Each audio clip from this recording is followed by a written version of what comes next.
two captive alien princesses, were entrusted to the male warrior human. They were sisters by blood and heirs by law, born to a powerful empire that had once ruled dozens of star systems. Now that empire had fallen, not crushed by destruction, but dismantled by politics, sanctions, and internal collapse. The sisters were not criminals, yet they were not free. They were valuable, dangerous symbols, and no one agreed on what to do with them. Most species wanted them isolated. Some wanted them studied. Others wanted them used as leverage. No one wanted responsibility. Except one species no one expected: humans. The council speakers argued in layered voices and flashing colors, each representative speaking in their own way. The air hummed with translation fields and restrained tension. The princesses listened, faces calm but eyes sharp. They were trained from childhood to read power, and they saw weakness everywhere: fear, greed, indecision. Then the human representative stood. He did not glow. He did not project sound waves or release pheromones. He simply stood and spoke. "We will take custody," he said. Silence followed. The council did not laugh. That was worse. A dozen species turned their attention toward the human section, expressions unreadable to human eyes but heavy with disbelief. Humans were new to the galactic stage. They had no ancient treaties, no great fleets, no long history among the stars. They were known for stubborn survival, not authority. "You," one envoy finally asked. "On what grounds?" The human representative folded his hands calmly. "On the grounds that we will not abuse them, lose them, or use them." Murmurs rippled through the chamber.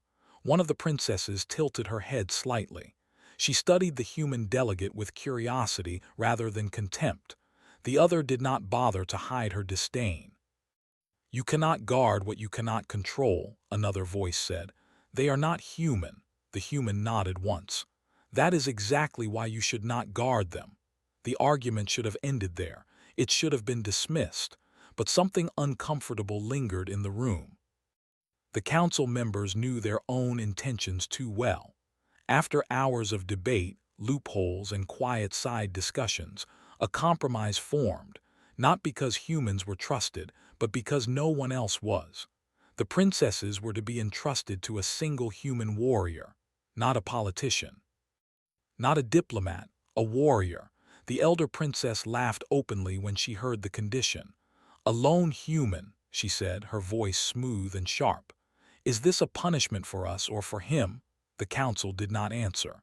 The human warrior arrived 3 days later. He did not wear ceremonial armor. His uniform was plain, functional, marked only by a small insignia over his chest. He carried no visible weapon. His hair was dark, cut short. His face was calm in a way that suggested practice, not peace. He stood before the princesses and bowed, not deeply, not submissively, but respectfully. "My name is Commander Elias Grant," he said. "I've been assigned your custody." The younger princess watched him closely. The elder looked away, unimpressed. "You are alone," the elder said. "Where are your guards?" "I don't have any," Elias replied. "That is foolish," she said. "Maybe," he agreed. The restraint fields dissolved. The princesses tensed, expecting tricks, hidden barriers, sudden force.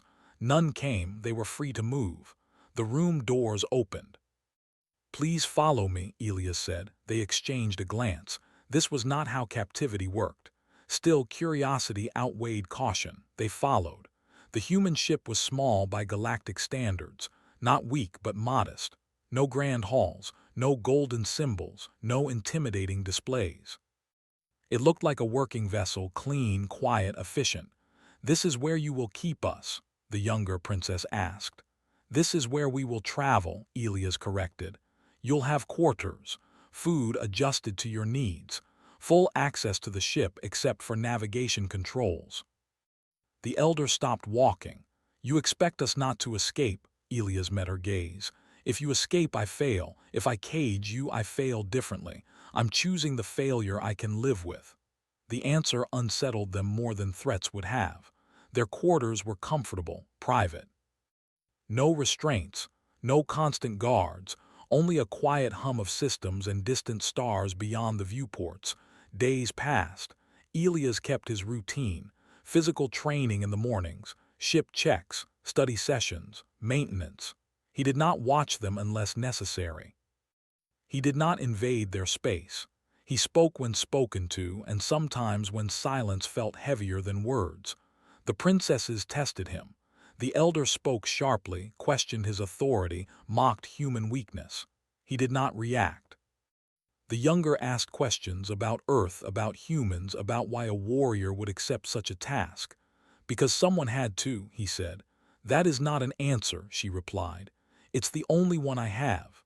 They tried manipulation next: cultural pressure, emotional traps, offers of influence, promises of future power if he helped them return home.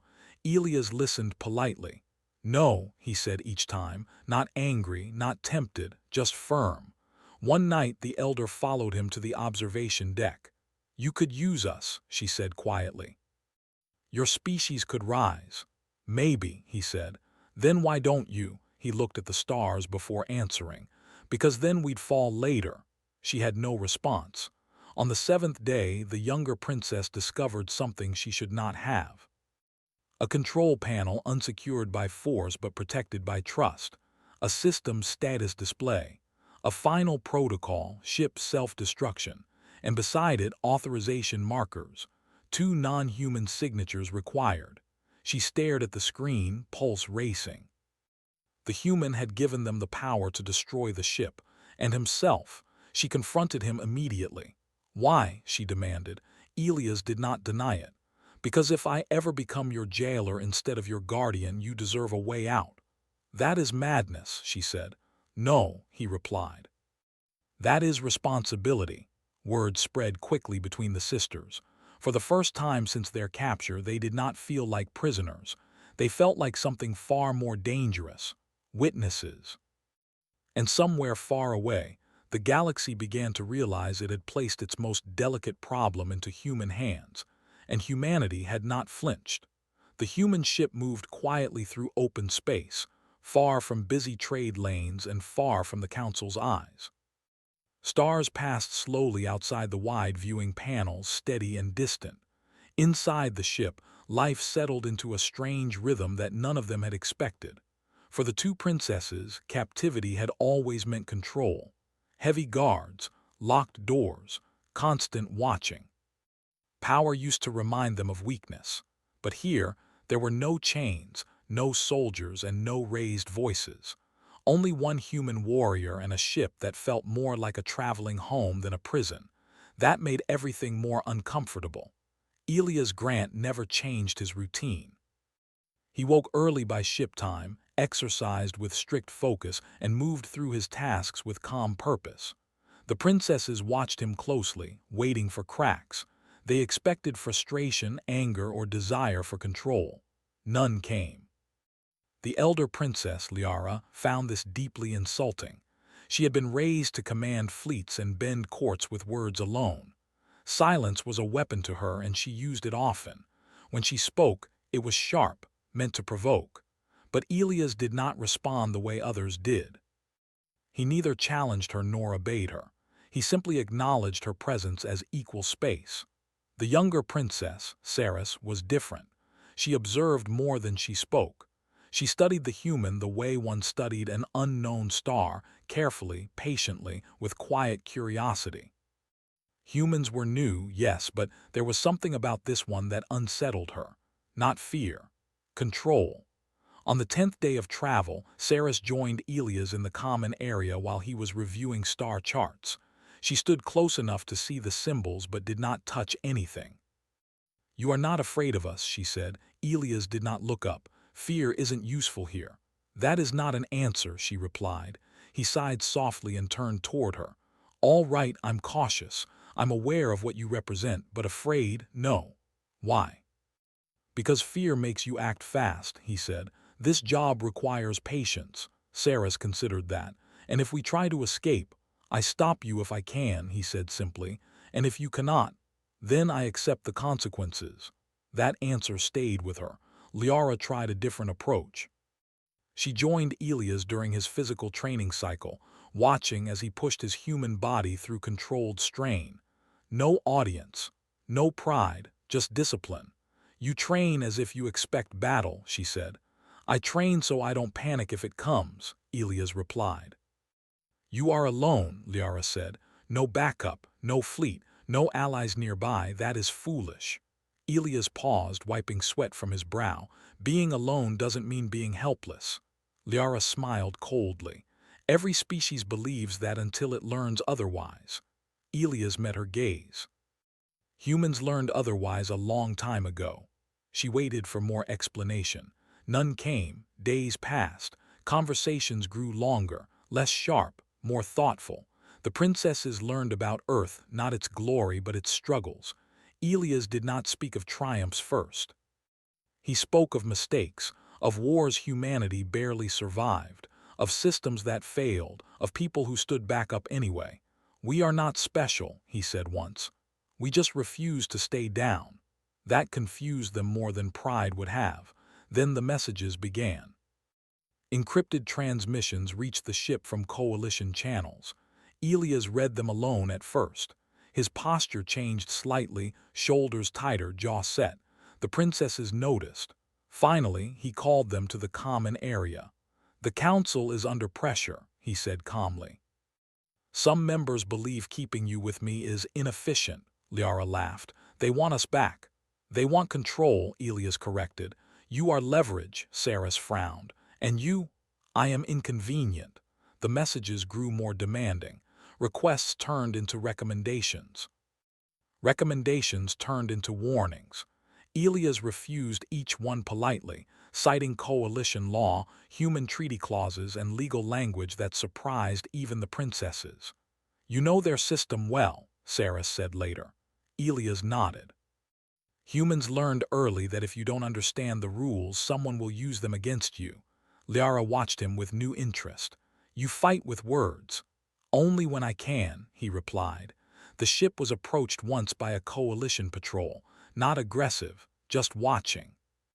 Elias allowed inspection of systems but refused access to the princess's quarters. They are under my care, he said. That has not changed. The patrol withdrew, but the message was clear. Pressure was building. That night, Sarah stood alone by the viewport, staring into space. Elias joined her quietly. They will not stop, she said. No, he agreed. You will lose standing, she said. Perhaps worse. Yes. Then why continue? Elias was silent for a long moment. Because if I give you up now, everything I said about humans means nothing. She turned to him. You would sacrifice your species' position for us. No, he said. I would sacrifice it for the idea that power does not excuse cruelty. That answer shook her deeply. Liara felt it too, though she hid it behind sharp words and cool silence. She had expected humans to be simple, strong or weak, brave or foolish, not this quiet certainty. She confronted Elias directly. You know we could ruin you, she said. One word to the council, one accusation, you would be finished. Elias nodded. Yes, and yet you trust us. I don't trust you, he said honestly. I trust myself not to betray my duty. That was worse. The next transmission arrived with a sealed priority code. Elias read it slowly. Then again. When he looked up, his face was calm, but his eyes were heavy. They have issued an ultimatum, he said. Saris felt her chest tighten. What kind? Transfer of custody, Elias replied. Immediate, or humanity is removed from council protections. Liara went still. She understood what that meant: trade restrictions, political isolation, long-term vulnerability. You will be destroyed, she said quietly. Not destroyed, Elias corrected. Left alone. Silence filled the ship. Saris spoke first. What will you do? Elias looked at them both. I will not force you. If you choose transfer, I will comply. And if we refuse? Liara asked. Then I refuse with you. That was the moment everything changed. For the first time since their capture, the princesses were not reacting to power. They were witnessing it, not loud, not cruel, not desperate, human. Liara turned away, her expression unreadable. Saris watched Elias with something close to awe. The galaxy believed humans were weak because they lacked dominance. It was wrong. Humans lacked dominance because they had learned what it cost. And far beyond the ship, the Council prepared to test just how much one human was willing to lose. The ship did not change course after the ultimatum. Stars continued to drift past the viewing panels, quiet and uncaring. Inside the ship, however, something heavy settled into the air. Not fear, not panic, something slower and deeper, like a decision already made. Elias Grant did not rush. He did not send angry messages or make public speeches. He continued his routine, though the princesses noticed small details. He double-checked systems more often. He spent longer reading coalition law files. At night, he stood alone on the observation deck, staring into the dark as if measuring something invisible. Saris watched him carefully. "You already chose," she said one evening. Elias did not deny it. "I just haven't said it out loud yet." Liara listened from across the room. She said nothing, but her attention did not drift away. The Council's ultimatum echoed in both sisters' minds. They had lived among power their entire lives. They knew how threats worked. This one was clean, quiet, and effective. Humanity would not be attacked. It would simply be ignored. No voice, no protection, no future influence. For a young species, that was a slow death. "You should give us up," Liara said later, her voice calm but firm. "It is the logical choice." Elias looked at her. "Logic depends on what you value." "Your species," she replied. "Your people." "They are not separate from this," he said. Saris frowned. "Explain." Elias leaned back against the wall. "Humans didn't survive because we were strongest. We survived because we decided some lines don't move. If we move them now, everything we claim to be becomes negotiable." Liara studied him. "You believe ideals are stronger than alliances." "I believe ideals are the only reason alliances mean anything," he said. That answer unsettled her more than she liked to admit. The next transmission arrived without warning. A council envoy appeared on the central display.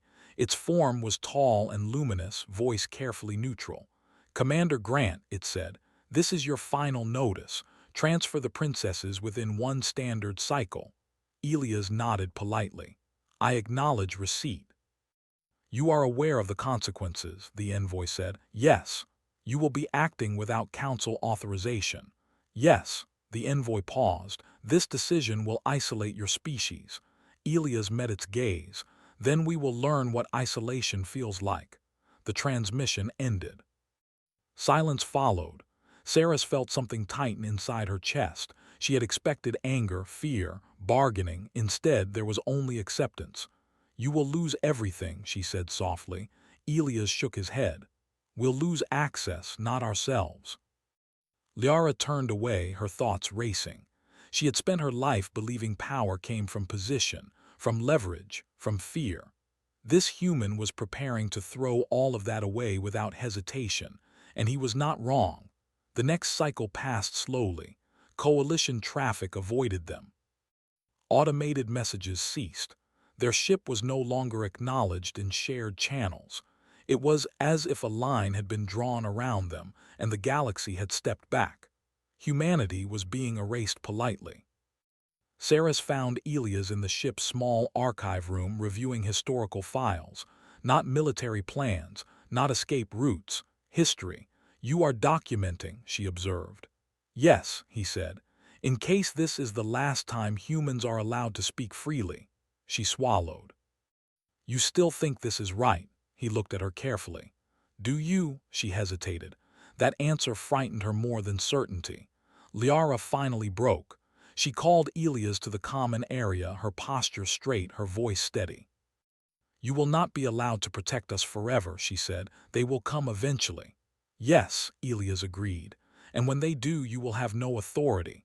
"Authority is already gone," he said. "Then what do you have left?" she asked sharply.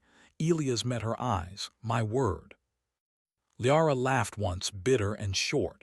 "Your word means nothing to the council." "No," Elias said, "but it means something to me." That was the moment Liara understood the danger of humans. They did not need permission to act with purpose. That night the sisters spoke privately for the first time in days. "He is serious," Sarah said. "I know," Liara replied. "He will destroy his people's future for us." Liara's expression darkened. "No, he will destroy it for an idea." Saris looked at her. "Is that worse?" Liara did not answer. Hours later, Saris made her decision. She returned to the common area and activated a secure channel, not to the council, to the archives of her own people. Royal law, ancient, binding, forgotten by most. She studied it carefully. Then she brought Liara. "You cannot," Liara said when she understood. "We must," Saris replied. "If we do nothing, he falls alone. If we act, the galaxy must listen." Liara's hands trembled slightly. "This binds us to him." "Yes, to a human." "Yes." Liara closed her eyes. She thought of her empire's mistakes, its cruelty, its arrogance, its fall. Then she nodded. They summoned Elias. He arrived calm, unaware. Sarah spoke clearly, formally, in the ancient language of royal authority. The ship's systems translated, but the weight of the words needed no translation. "We invoke Protector Covenant," she said. "By royal law, we declare Commander Elias Grant our sworn guardian." Elias froze. Liara stepped forward. "By this act, any harm or coercion against him becomes an act against royal blood." Elias stared at them. "You don't understand what you're doing." "We do," Liara said quietly. "Do you?" He exhaled slowly. "This will make things worse." Saris shook her head. "No. This will make them honest." The declaration transmitted automatically. Ancient law triggered modern systems. Coalition archives updated. Alerts spread faster than diplomacy could stop them. Across the galaxy, leaders froze. A human, protected by royal alien law, not conquered. "Chosen," Elias ran a hand through his hair. "You didn't have to do this." Liara met his gaze. "Neither did you." For the first time, Elias had no answer. The galaxy had expected humans to break. Instead, they had stood still. And now, the rules themselves were bending. Far away, the council scrambled to respond to something they had never planned for. Humanity had not demanded respect. It had earned witnesses, and the story was no longer under anyone's control. The reaction was not immediate, but it was enormous.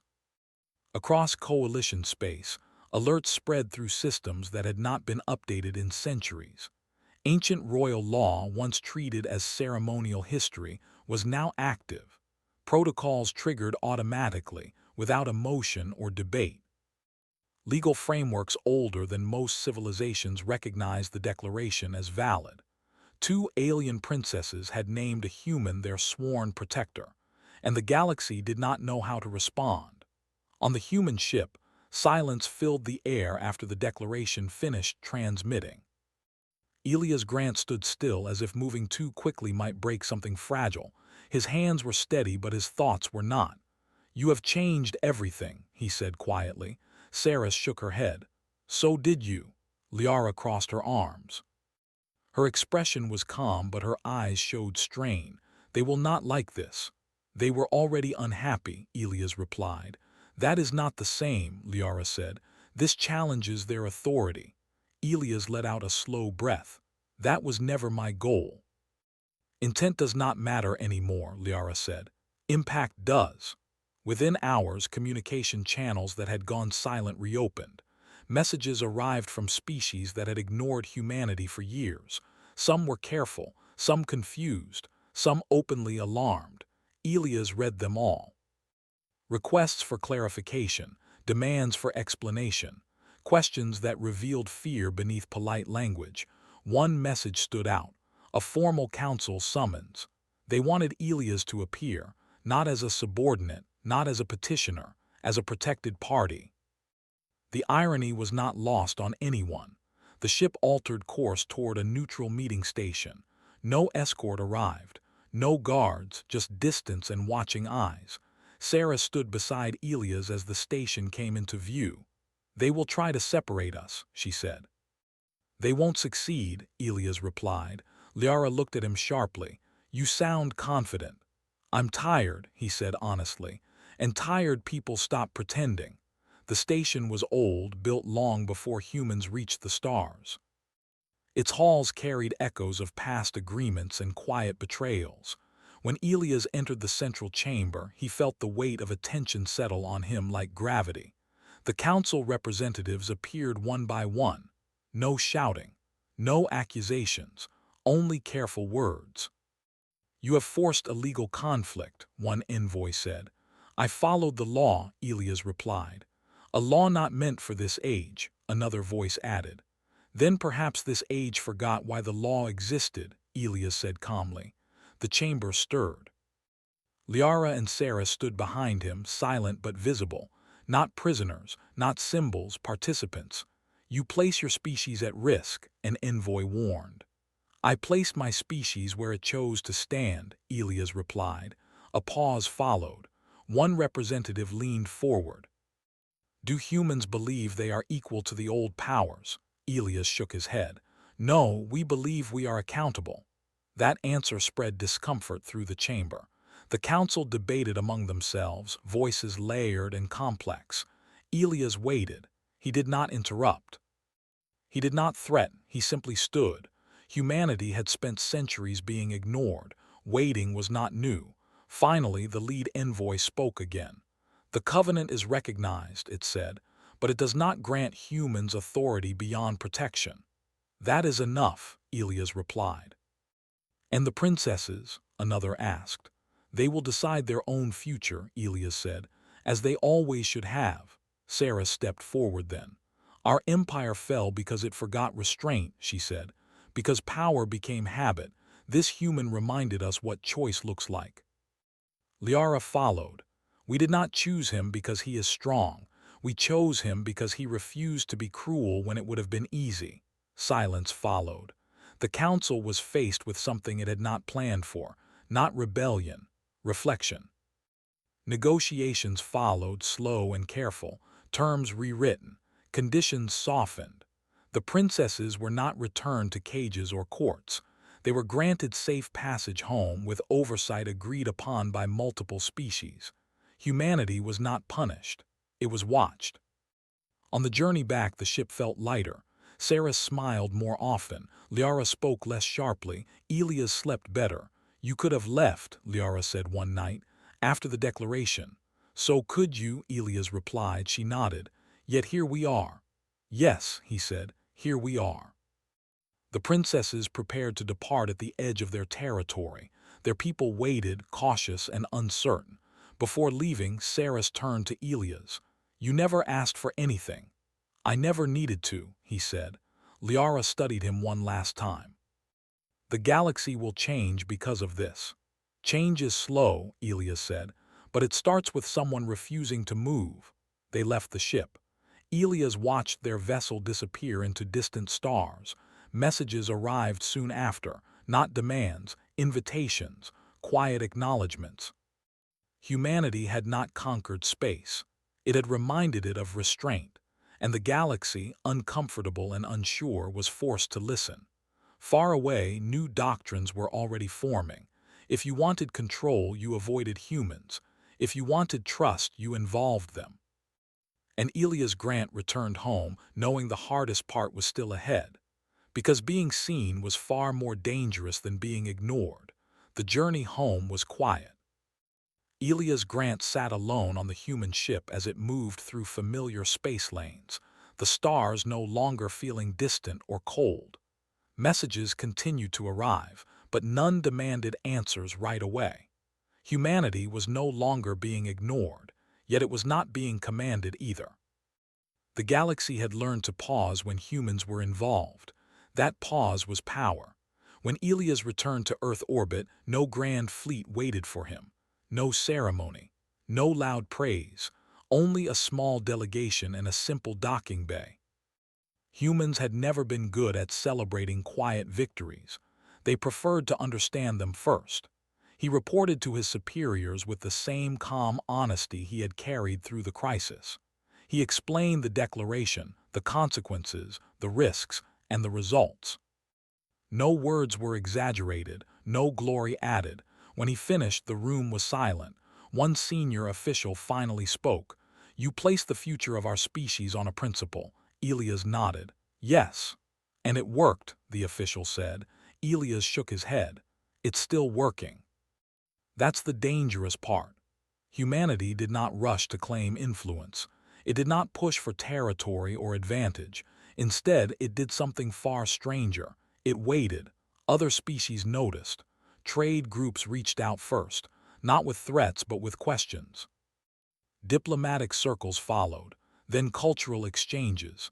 Everywhere the same pattern appeared. Humans listened more than they spoke. When they did speak, they were direct and careful. They did not ask for control. They asked for clarity. Meanwhile, far from human space, the two princesses returned home. Their people greeted them with confusion, relief, and fear. The empire they once knew was gone. In its place stood fragile systems trying to rebuild without repeating old mistakes. Liara and Saris did not return as rulers. They returned as witnesses. They spoke openly about their time with the human, about his refusal to use power when he had it, about how safety without dignity was just another prison. Some listened, some resisted, but the idea spread. That leadership could be restraint, that strength could be quiet, that a species did not need to dominate to matter. Saris often thought of Elias when debates grew heated. She remembered how he waited, how he chose words carefully, how he accepted consequences without complaint. Liara remembered something else. She remembered how dangerous that kind of person was to old systems. Back in coalition space, the council struggled to adjust. Laws were reviewed, old customs re-examined. Not because humans demanded it, but because everyone had seen what happened when they were ignored. The princess's declaration had not broken the system. It had exposed it. New policies formed slowly. Protections were extended to non-dominant species. Custody laws rewritten. Safeguards added to prevent quiet abuses of authority. Each change was small. Together they were massive. Humans were invited to observe, not to lead, to remind. Elias was assigned a new role, one he did not seek. He became a liaison not between governments but between ideas. When negotiations stalled, humans were asked to sit in the room, not to decide but to ensure decisions were understood. "You make everyone uncomfortable," one alien diplomat told him. Elias nodded. "That means something important is happening." Years passed. The story of the human warrior and the captive princesses became simplified in retellings. Some made it dramatic, others turned it into myth, but those who had been there knew the truth. No weapons were drawn, no battles fought. The galaxy changed because one human refused to treat people like tools, and two princesses refused to let that choice be punished. Elias aged quietly. He never became famous among his own people. Humans remembered him the way they remembered many things that mattered deeply. Without noise, one day a message arrived from Saris. It was simple. "Our people are rebuilding, slowly, carefully, we remember." Elias smiled and sent a reply just as short. "So do we." The galaxy never became peaceful. It never stopped struggling. Power still tempted and fear still ruled many decisions. But something had shifted. When a species stood alone, the question was no longer how weak it was. The question was who would stand with it, and often the answer was humanity, not because humans were strongest, but because they were stubborn about one thing. No one should lose their future just to make someone else comfortable. That belief traveled farther than any fleet ever could, and long after the names of empires faded, the lesson remained. When the galaxy tested humanity, humanity did not answer with force. It answered with restraint. And the universe, unprepared for that kind of strength, had no choice but to adapt.